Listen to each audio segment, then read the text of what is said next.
Buenas tardes. Bueno, solo queríamos fijar posición en dos temas claves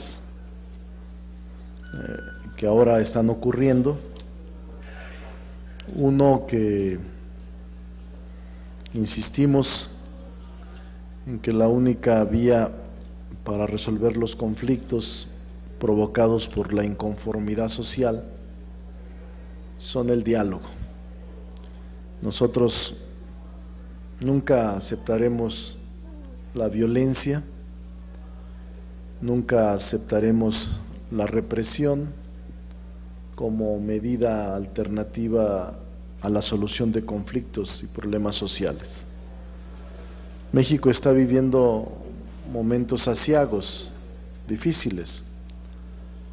No conviene seguir inyectando más gasolina a este cóctel peligroso de inconformidad social que hay en el país.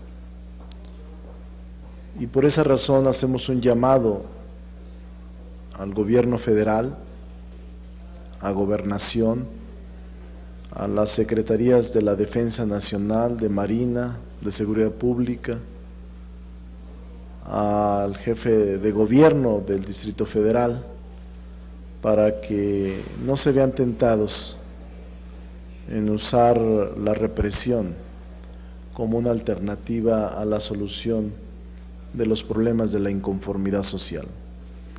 No se van a resolver con la criminalización de la protesta.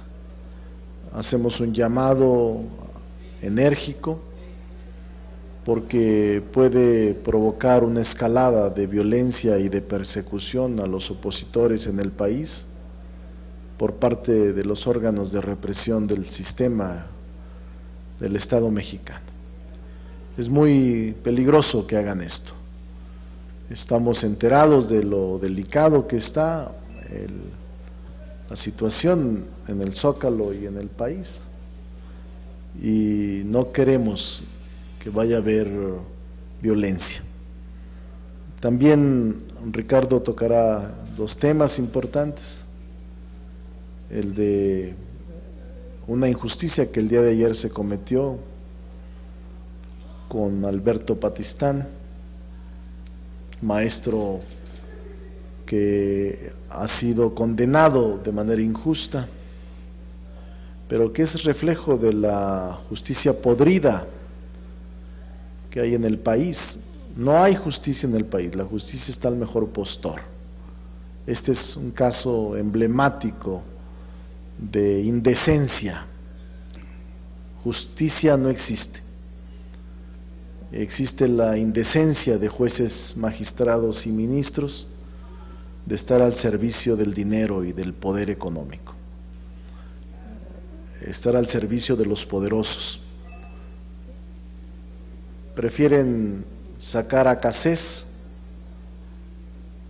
por fallas en el procedimiento, prefieren liberar a Caro Quintero por fallas en el procedimiento, prefieren regresarle los bienes al corrupto de Salinas, hasta una disculpa le van a ofrecer estos ministros de la Corte corruptos, y ayer ordenaron que no saliera un indígena inocente de una cárcel en Tuxtla Gutiérrez.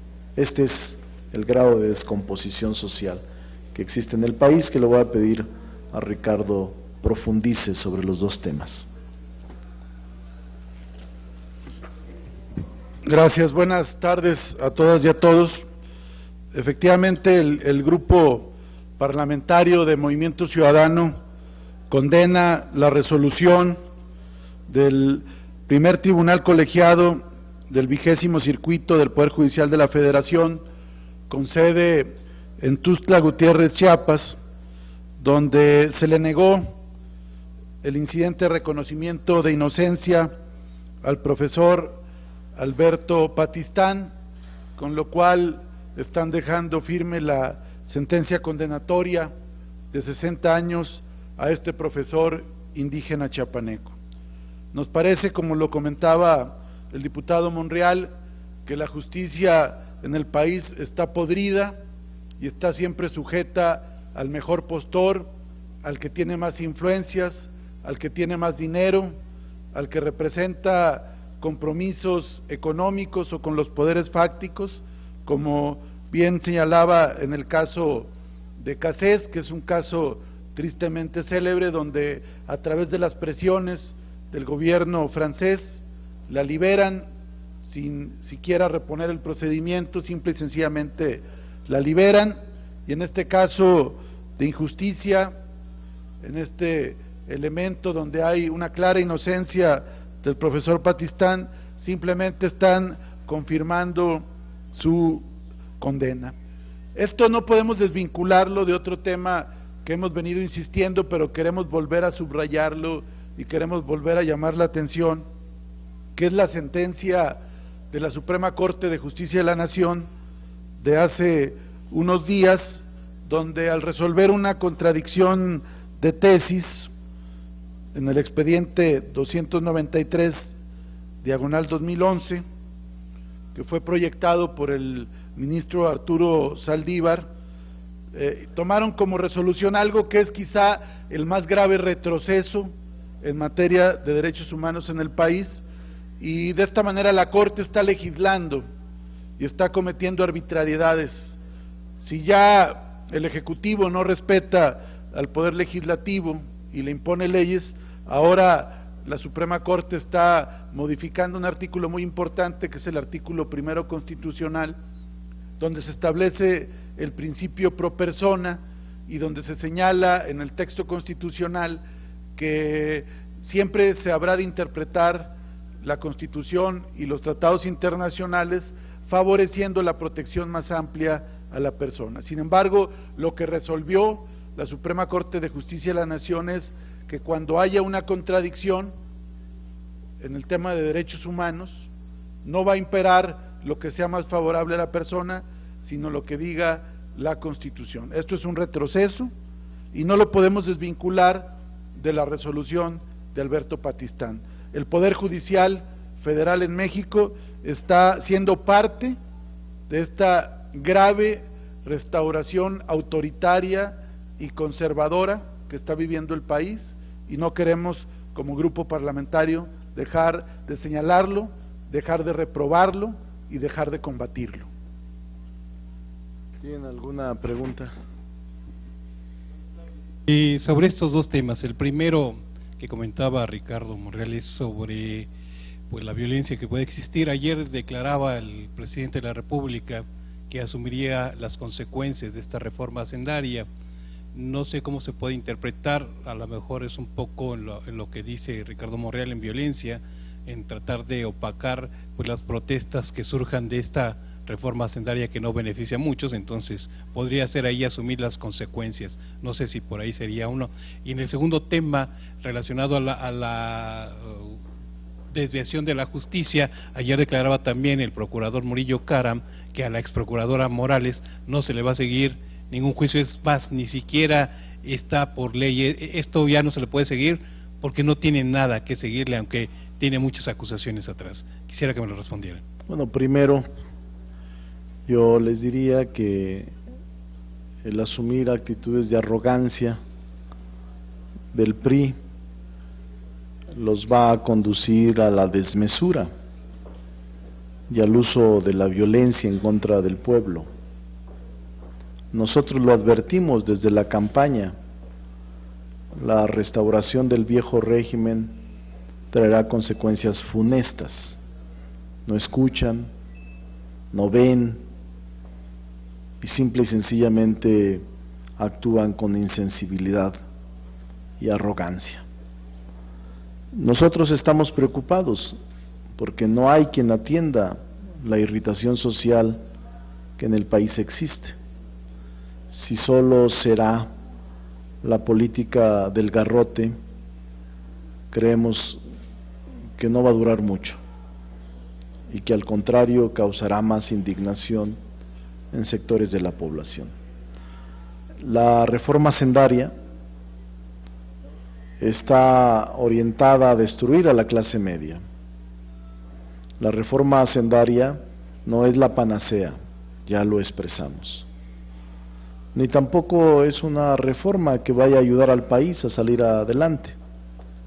Miren ustedes, con la reforma hacendaria se pretenden recaudar 240,000 millones de pesos.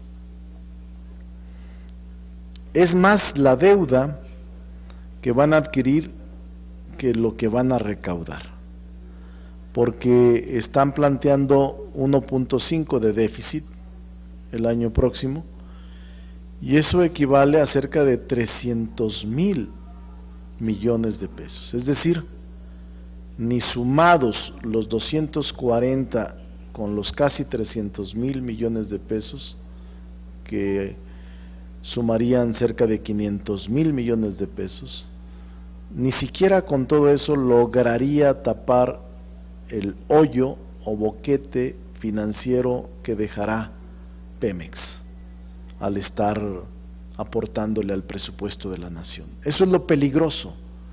Por eso nosotros estamos en contra de la reforma energética. Este fin de semana saldremos a los estados y municipios para hablar en contra de la reforma energética y de la reforma hacendaria, y el próximo 22 de marzo, de septiembre, el 22 de septiembre habremos de acompañar a Andrés Manuel López Obrador y todas las fuerzas políticas a manifestarnos en contra de esta intención depredadora de vender Pemex, de privatizar Pemex y de saquear al patrimonio más importante de la nación. Y en el tema del procurador, de la procuradora, ex procuradora, pues es lo mismo, es el reflejo de que en el país no hay justicia. Hay arreglos, componendas, no hay justicia. Yo me siento verdaderamente asombrado del grado de descomposición que en la Corte existe. En la Suprema Corte de Justicia, como en el Consejo General del IFE, como en los órganos autónomos, solo existe el apetito y la voracidad por ganar más dinero. No les interesa el sufrimiento de la gente, no les interesa el dolor de la gente. Son castas que ahora se están situando cada vez en un abismo más profundo con respecto de la gente y de la población. Estas castas de ministros corruptos, magistrados corruptos, de consejeros electorales corruptos que ganan igual que los ministros. Es un insulto que ganen 500,000 pesos por mes. Ellos hacen lo que les ordenan. Los ministros de la Corte atraviesa por una de las etapas más grises de su historia, más mediocres de su historia. Es una Corte conservadora, al servicio del poder, corrupta. Es una Suprema Corte quizás la peor que hay en la historia del país. Los ministros que la componen, con muy marcadas excepciones, son verdaderos traficantes de influencias, corruptos, millonarios, que no les importa el sentir de la gente, el sufrimiento de la población. Por eso resuelven sobre los pies, hincados de rodillas frente al poder, como la resolución de ayer de Alberto Patistán, en donde no son sensibles a la injusticia de la gente más pobre y más humilde, que no tiene dinero para comprar su voto, la justicia, que no tiene dinero para comprar un veredicto de inocencia, aunque son inocentes. Pues muchas gracias. Bueno, creo que no sirve. Ya, perdóname. Ok, diputado Daniel Rosas, de Grupo Radio Centro. Dos preguntas rápidamente, bueno, una pregunta y una precisión. Pregunta: ¿vale todavía mantener este llamado que hicieron desde el día de ayer a que no se hiciera uso de la fuerza pública? Y lo menciono porque ahorita pues el escenario cambió ligeramente. se mantiene, o han dicho que se mantiene la sección 22 de Oaxaca en el Zócalo, pero la 9 del Distrito Federal y la 18 de Michoacán ya aceptaron moverse al Monumento de la Revolución. Entonces, Vale. si no hay por ahí, si no hay por ahí Se actualiza. Nosotros creemos que la Secretaría de Gobernación, que es la que está llevando a cabo en este momento las negociaciones, debe actuar con sensibilidad. Se actualiza, sigue vigente nuestro llamado de que no a la represión a los maestros, y que no va a resolver, si se les reprime, no va a resolver el problema de su inconformidad social. Al contrario, va a escalar y va a recrudecerse más en regiones del país. Pero lo que bueno sería de alguna forma una actitud hasta cierto punto intolerante por parte de una sección de la coordinadora, de no querer nada más moverse temporalmente, dejar pasar las fiestas patrias y luego regresar. En ese sentido iba la pregunta. Y por otro lado, ahorita que mencionaba lo de la reforma hacendaria mezclada con la energética, con lo de Pemex, yo ahí me perdí un poco. No entiendo aritméticamente cómo la deuda va a ser más grande que lo que se recaude, porque ya me mezcló ahí una reforma energética con la hacendaria.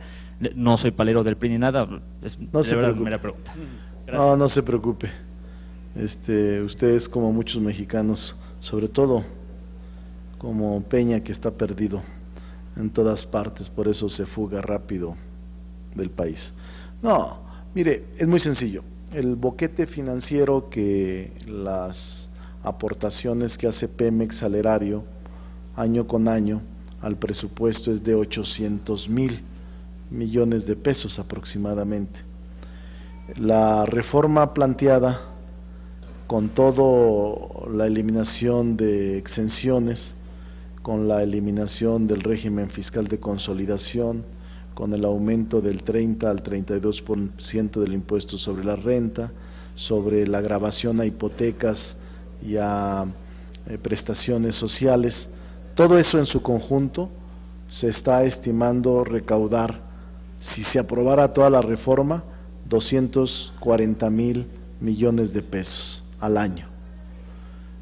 Pero el déficit 1.5 representa que es deuda, no es recaudación tributaria, sino que es deuda, representa el 1.5 que se plantea adquirir como déficit el año próximo, cerca de 300,000 millones de pesos.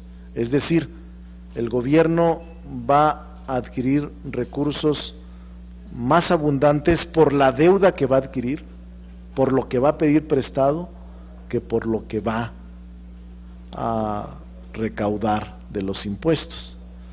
Y yo le decía que en la suma son cerca de 500,000 millones de pesos, que esto representa menos de los 800,000 que Pemex aporta, y que al privatizarlo o al compartir la utilidad con las transnacionales o los empresarios nacionales, no van a recibir los 800,000 millones de pesos.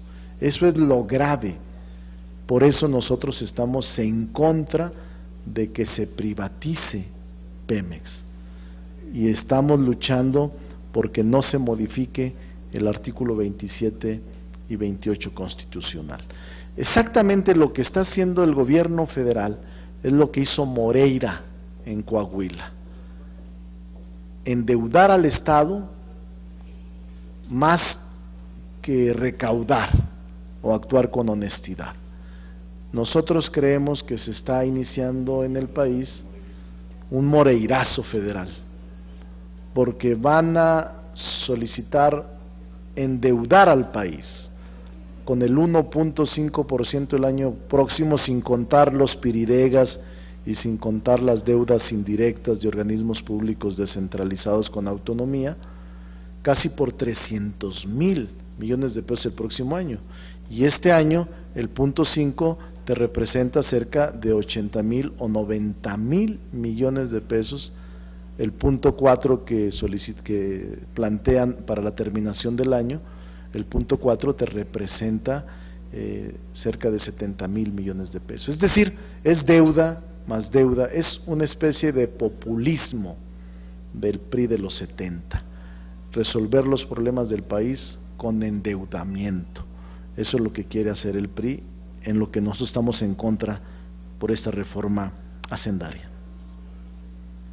Solamente una precisión, ¿cuál es el monto del presupuesto que pretende gastar el gobierno federal para el año pasado? Se le otorgaron casi 4 billones de pesos. Arriba de 4 billones.